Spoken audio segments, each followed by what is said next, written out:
हरियाणा सरकार ने जम्मू कश्मीर के पहलगाम आतंकी हमले में जान गंवाने वाले अपने वीर सपूत लेफ्टिनेंट विनय नरवाल के सम्मान में बड़ा कदम उठाया है। जी हां, मुख्यमंत्री नायब सिंह सैनी ने नरवाल के परिवार के किसी एक सदस्य को सरकारी नौकरी और 50 लाख रुपए की सहायता राशि देने का ऐलान किया है। सरकार के इस फैसले की जानकारी देने खुद स्पीकर और घरौंडा से विधायक हरविंदर कल्याण रविवार को पीड़ित परिवार के घर पहुंचे। शहीद है, शहीद का एक दर्जा बहुत ऊपर होता है। शहीद का सम्मान समाज और राष्ट्र में सबसे बड़ा होता है और कभी भी इस प्रकार की कोई घटना घटती है तो सरकार की ये जिम्मेवारी बनती है कि वो शहीद परिवार और ऐसे पीड़ित परिवार उनके साथ पूरे तरीके से खड़े रहने की। और मैं समझता हूँ कि मुख्यमंत्री जी ने जो ये घोषणा की है ये उसी संदर्भ में, उसी नाते से ये की है। सरकार बेहद गंभीर है। प्रधानमंत्री जी से लेकर मुख्यमंत्री जी से लेकर माननीय गृह मंत्री जी से लेकर पूरी सरकार बेहद गंभीर है और इस घटना को बहुत गंभीरता से लिया जा रहा है। जैसा कि प्रधानमंत्री जी ने कहा है कि जो ये इस घटना को अंजाम देने वाले लोग हैं या जो इसके पीछे हैं वो कल्पना भी नहीं कर सकते जो कार्रवाई सरकार करेगी या जो अंजाम उनको भुगतना पड़ेगा। तो इससे हम सबको ये ध्यान में आता है कि आज देश किस दिशा में आगे बढ़ रहा है। आज देश की मजबूती, देश की अखंडता, देश के वातावरण को ख़राब करने का कोई प्रयास करेगा तो सरकार गंभीरता से उस विषय में कदम उठाएगी। परंतु समाज की ये जिम्मेवारी बनती है कि ऐसे समय में परिवार के साथ खड़े रहें, परिवार को पूरे तरीके से एक सहयोग, उनको एक सपोर्ट जो इस समय में देनी चाहिए वो सबकी जिम्मेवारी बनती है।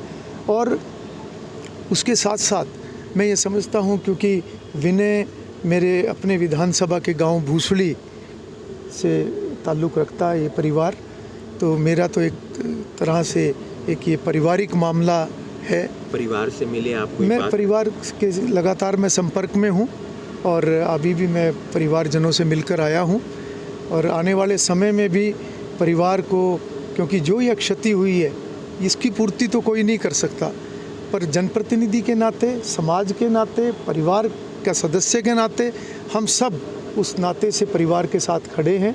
और मेरे पास शब्द नहीं है क्योंकि इस घटना की निंदा पूरी देश और पूरी दुनिया कर रही है।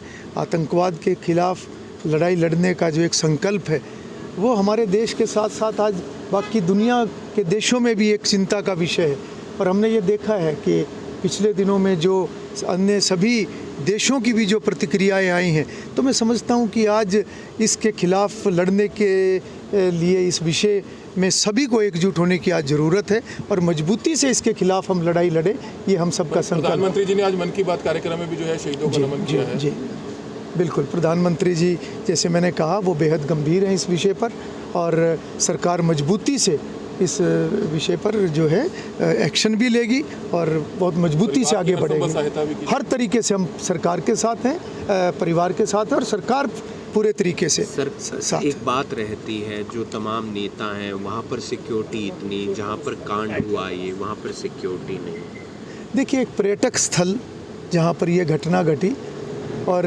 वैसे तो जो भी एक सिक्योरिटी की व्यवस्था होती है वो हर जगह की जैसी ज़रूरत होती है वो उस प्रकार से होती है। परंतु जो भी इस तरह का इस घटना को जो अंजाम देने वाले लोग हैं, जिस प्लानिंग से उन्होंने किया, तो मैं समझता हूँ कि इसीलिए आज ये एक चिंता का विषय है और ये कहीं ना कहीं एक गंभीर विषय है जिसको लेकर आज सरकार भी आज एक मजबूत स्टैंड लेकर आगे बढ़ रही है।